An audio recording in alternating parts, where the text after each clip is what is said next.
Hi everybody, it's 1:04 here in Israel. It's Monday, and we have returned with Pirkei Avot, history and Hashkafa.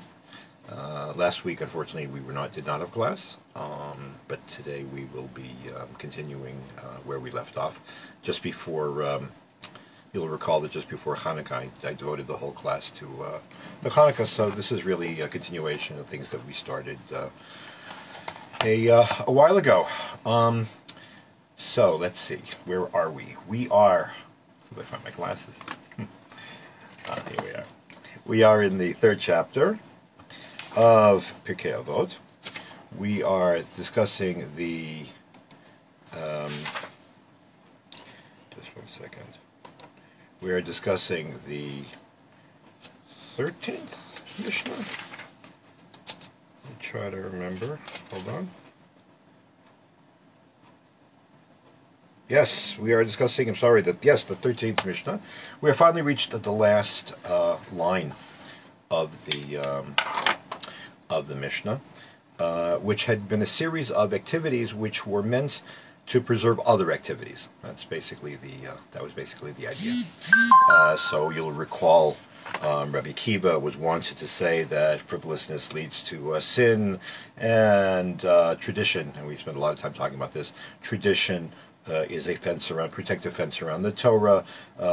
Tithing is a fence around, or a protective fence to wealth. And vows are a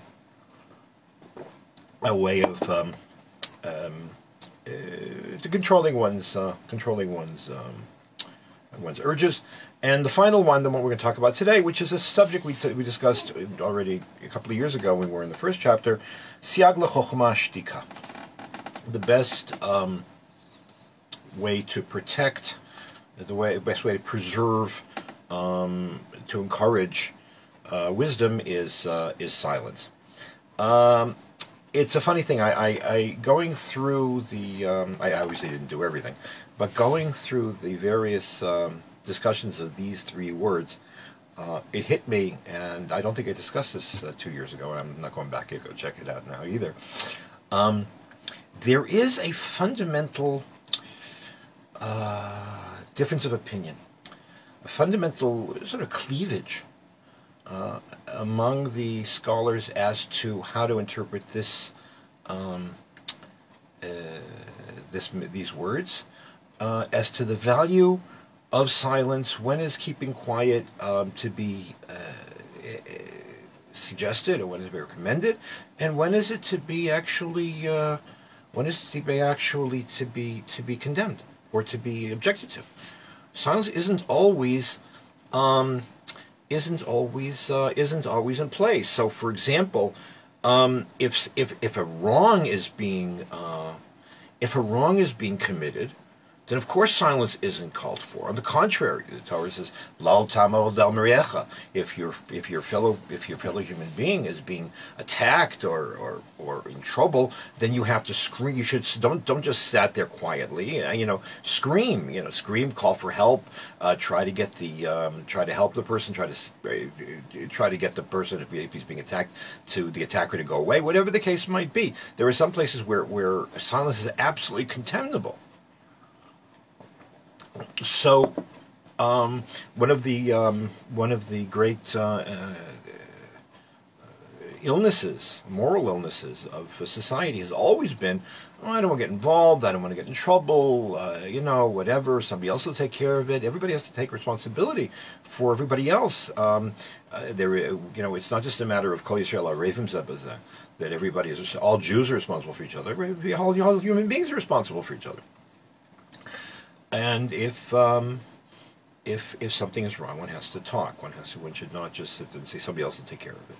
So, obviously, siag lechokhmah shtika, that silence is a way of protecting wisdom. Silence is not always wise. So, the words themselves, it's funny, there's also something else also. The way that the Mishnah is phrased is a little bit different. All of the other sort of parts of the Mishnah, all these subsections, had been X is a protection to Y. Okay. This Mishnah has it. A protection to wisdom is silence. So why change the order of the words? It's a little bit unexpected for the simple reason that one of the reasons you have sort of patterns of repeating patterns of formulation in the Mishnah is because the Mishnah was originally expected to be memorized, and a lot of different techniques and a lot of different even tricks were introduced into the way the Mishnah was organized and formulated in order to make it easier to be able to memorize. That Tedder, you have lists of things with numbers, 5 of this and 6 of that, or whatever the case might be. So how come you have a shift here with the emphasis on wisdom, and then the thing which is supposed to preserve it afterwards? I'd like to, this is not 100%, I'm not 100% sure of this, but I'd like to suggest, because silence isn't always the way to go. Sometimes wisdom would dictate speech. Sometimes, in fact, speech enhances wisdom. So let's take a look at the different ways of doing things. I think that's why wisdom comes first. You have to see what does wisdom require, what would knowing or knowledge require, and then see where opening one's mouth and sometimes not opening one's mouth would be appropriate. There's another thing that I should mention, and this far transcends this specific Mishnah. The Mishnah says, "Siag lechochma shtika." It discusses the fact of wisdom, that silence protects or preserves wisdom. What kind of wisdom? What kind of wisdom? I raise this because there is a fundamental cleavage, by and large, I'd say, between Sephardim and Ashkenazim, or certainly between those who are open to secular studies and those who are not. There is a long tradition that goes back to the rabbis, certainly, on the one hand, of some openness to secular knowledge, to general culture, and that really becomes alive first in the Muslim orbit, starting in Baghdad in the time of Rav Sajigo, and even before that in the 9th century, and then in Spain, and then elsewhere. And it travels in the Mediterranean littoral, and is still open to this day. The one who, of course, embodies and expresses and represents this sort of openness is Maimonides. And Maimonides always makes a fundamental distinction between Chokhmah and Torah. Torah is wisdom in the narrow sense, in the Jewish sense, whereas Chokhmah is sort of a philosophy and general culture. Now, the Rambam was of the opinion that at least science and philosophy are an integral part of the Torah. However, he nevertheless always makes a distinction between the two.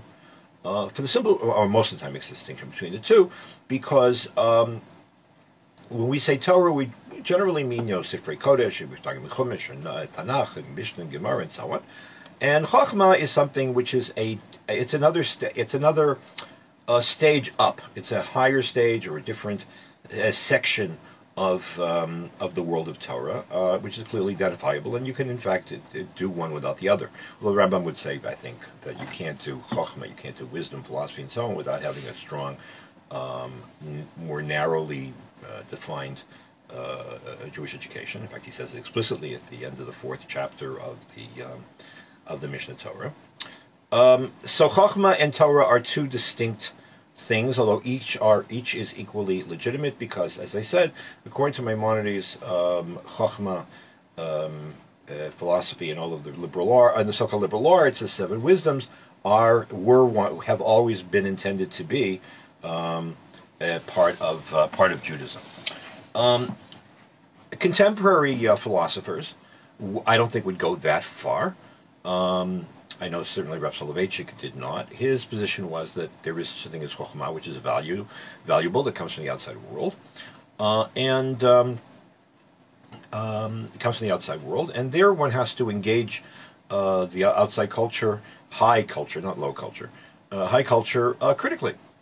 Those things which are amenable, which can be put to the service of Torah, are welcome. They can enrich our lives.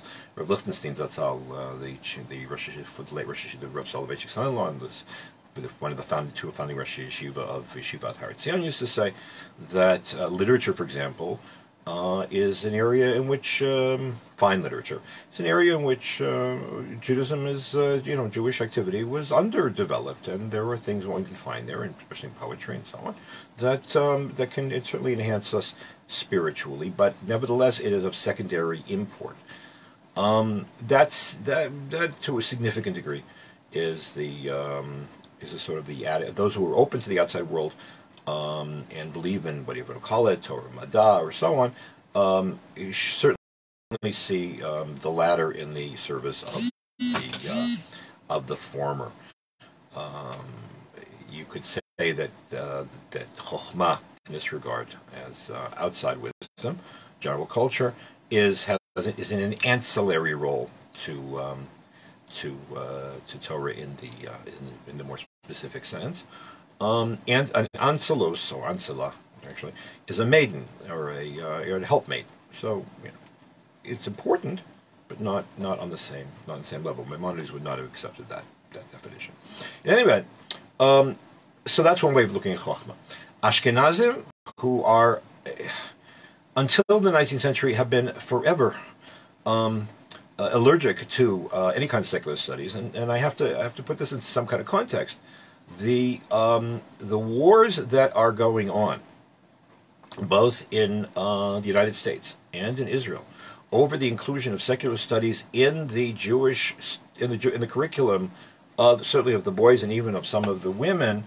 On the one hand, the opposition to including things like things that the rest of us would think are just absolutely critical and should be a no-brainer in terms of teaching them to children. You're talking about math, you're talking about English, you're talking whatever basic science, whatever the case might be. The opposition certainly is partly based on a not unjustified fear that if you give people the tools to be able to function fully in the outside world, then they will not be able to stand up to the temptations or to the skepticism or to the materialism of the outside world, and they will lose their souls. I mean, basically, straight stuff. Simply put, so better to keep people within a sort of within a cocoon. Where they only live with each other, and just with enough English afterwards so they can make a living, perhaps, and that's all. So and that's in opposition to secular studies, especially when you see how massive the kinds of acculturation and then assimilation and intermarriage and then disappearing, which were characteristic of vast parts of the Jewish community around the world. Haredi Jews are justifiably concerned. On the other hand, this didn't come out of nowhere. This was simply an extreme or a more recent expression of a fundamental allergy. It's almost physical. A fundamental allergy towards anything other than Torah. So, in other words, if you look at Rashi, for example, on the book of Proverbs. The word chokhmah, the word wisdom, is a central motif, is a central point of discussion in the book of Proverbs, and Rashi consistently interprets the word chokhmah, wisdom, as meaning Torah, because really, at the end of the day, the only wisdom that's worthwhile is God's wisdom, and God's wisdom is in Torah, and the non-Jews, by definition, don't have Torah.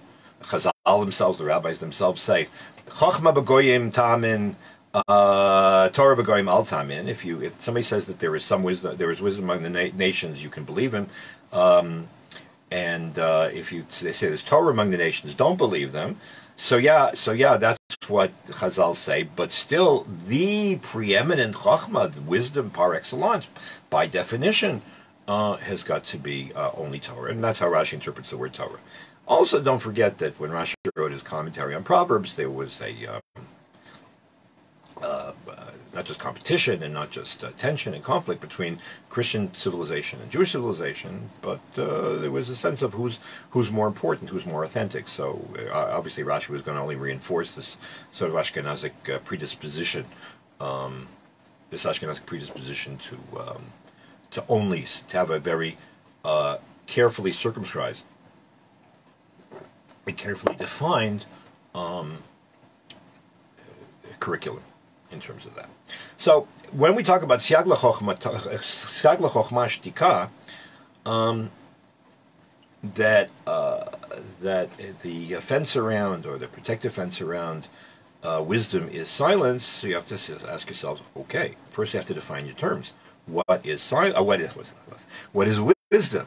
So here, for example, one of the first subdivisions of the way that the commentators deal with these three words is, I think, it's expressed very nicely by Rabbi Ovadia Bartenura. Now, Ovadia Bartenura is a very interesting person. He is Italian.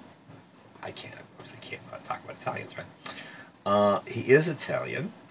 He was, on the one hand, from an Italian family, a native Italian family, and yet when he got to be of student age, he was sent off to northern Italy to study with the preeminent French Ashkenazic scholar, Rabbi Joseph Colon. We know that from a number of different sources. One of Rabbi Colon's responses addressed to him, but he had still this sort of broader cultural agenda that was always so typical of Italian Jews as opposed to Ashkenazi Jews. Ovadia Bartenura, by the way, in the end, he made Aliyah in 1488. He helped to restore and to revive and reestablish and basically led it into really something of a golden age, the Jewish community in Jerusalem. And he's buried at the bottom of Har HaZeitim, the bottom of the Mount of Olives, at the foot of the Mount of Olives. But he's most well known for his commentary on the Mishnah. And in his commentary on the Mishnah, it's quite striking. He says, I don't understand. He says, what kind of chokhmah, what kind of wisdom? We're talking about what kind of silence. See, he puts it very simply because it's a popular commentary on the Mishnah. He said, if we're talking about the Torah, so he says silence is never appropriate when it comes to the Torah, because he understands silence to mean reticence, and the Torah specifically says, or it actually doesn't. It actually says this in. It says this in the first chapter of the book of Joshua. Vagita bo yom v'layla. You should meditate upon it and think about it and talk about the Torah, day and night. So silence around Torah is never appropriate. We'll see that is not necessarily so, but you get the point. He says, what's another possibility? What else can you use your speech for? Well, you could talk lashon hara, you could gossip, you could talebear. So he says, but that's prohibited. So you have speech which is mandated, and you have speech which is prohibited. So when is silence an option? Because Rabbi Akiva is not giving a halachic ruling. Rabbi Akiva is saying, sometimes you should just shut up, or it's preferred to be quiet. So he says no. So we're talking about day-to-day life. We're talking about daily activity. We're talking about. We're talking about when you go about your business, better always to hesitate before you talk, think before you speak. This is actually my mother's 30-second yahrzeit today. I'd like to dedicate actually this year to her memory. Pesha Bat Yosef. But she used to say, better to be thought a fool and be silent than to open your mouth and remove all doubt. I mean, sometimes it's better just be quiet. Don't rush in. So there you have Chokhmah in meaning something totally different. Chokhmah doesn't mean, it means having common sense.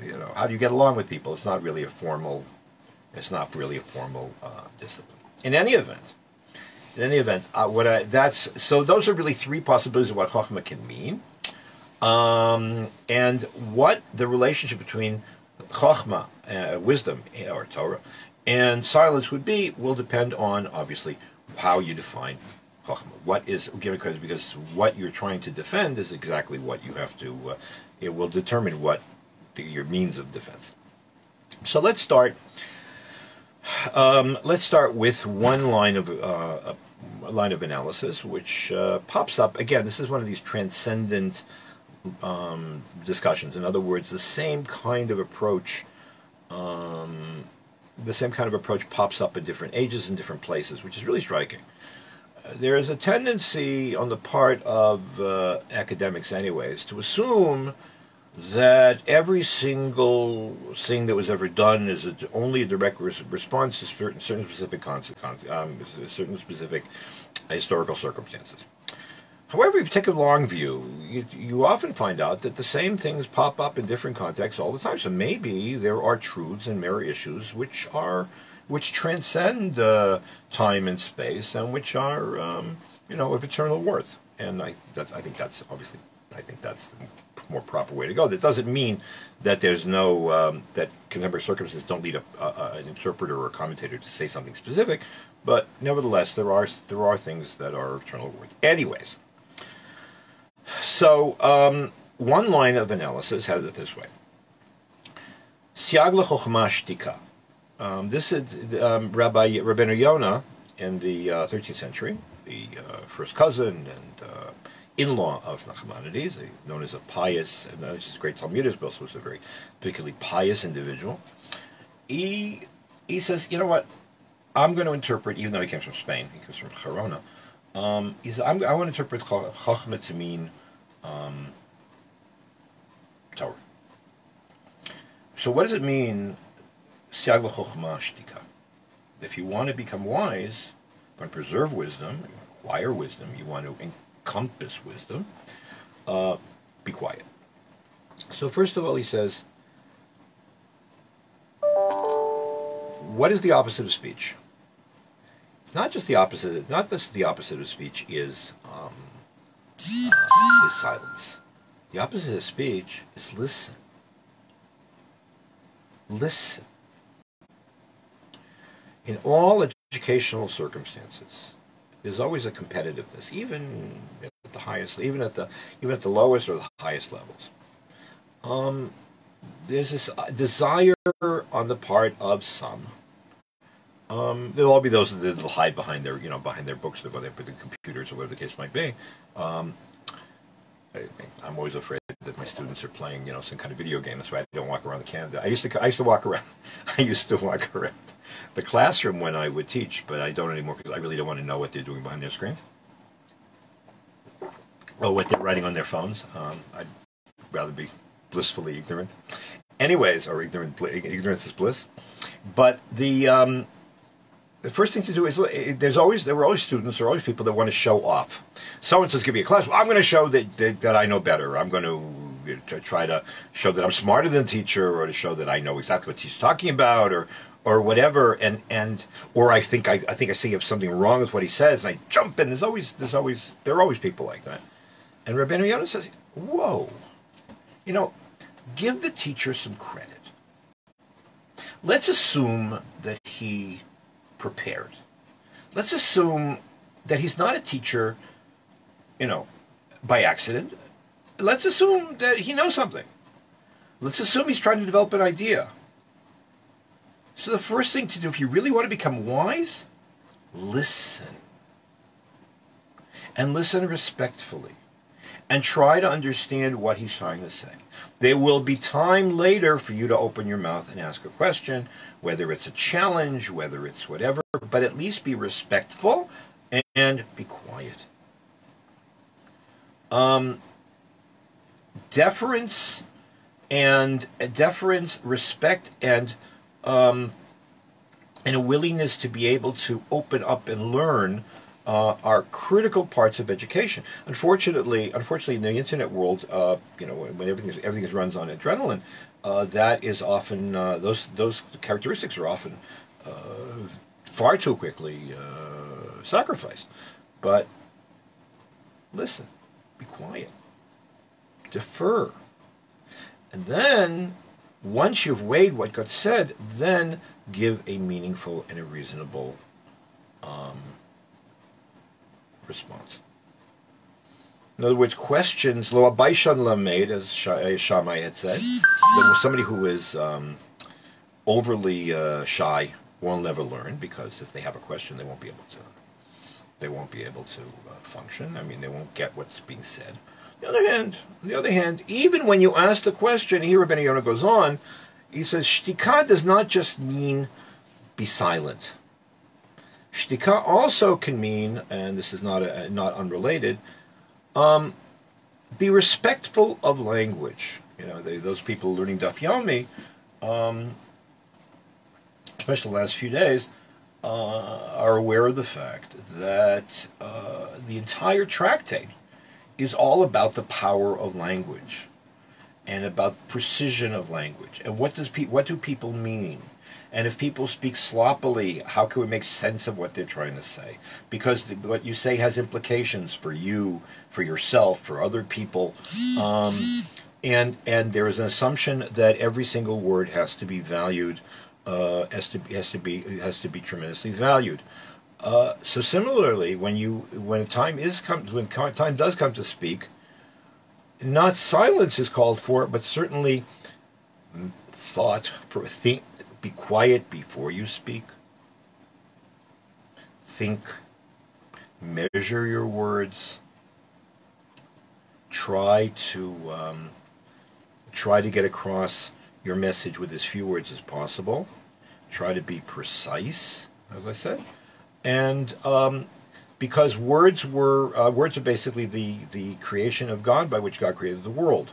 There is a sort of charisma which adheres to words, which runs through all of Jewish literature. It's one of the reasons why.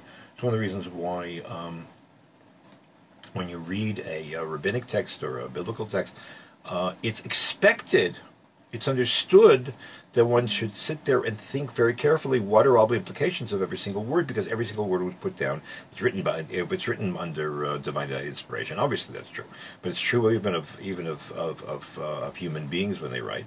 Carefully trying to maximize the implications and the meaning of every single word and the choice of word that you make. That's another type of silence, because that's the silence of that which I could have said, but I chose not to.